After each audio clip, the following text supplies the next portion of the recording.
పుట్టినరోజు జరుపుకునేటటువంటి వ్యక్తి ఆ రోజు తెల్లవారుజామున నిద్ర లేచి అభ్యంజన స్నానం చెయ్యాలి. అంటే ఒంటికి నూనె వ్రాసుకుంటే అలక్ష్మి పోతుంది. ఆ నూనె అలదుకొని తలస్నానం చేస్తారు. చేసే ముందు పెద్దవాళ్ళు తల మీద నూనె పెట్టి ఆశీర్వచనం చేయడం, వెన్నుపాము నిమరణం ఆచారంగా వస్తోంది. ఆ స్నానం చేసిన తరువాత ఇష్టదేవతని ఆరాధన చెయ్యాలి. ఇంట్లో కులదైవం ఇష్టదైవం ఉంటారు.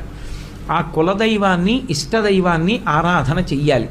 చేసిన తరువాత ఆవు పాలలో బెల్లం ముక్క, నల్ల నువ్వులు ఈ మూడు కలిపినటువంటి పదార్థాన్ని మౌనంగా తూర్పు దిక్కుకు తిరిగి కూర్చుని 3 మార్లు చేతిలో ఆచమనం చేస్తే ఎలా తింటామో అలా 3 మార్లు వేసుకుని లోపలికి పుచ్చుకోవాలి.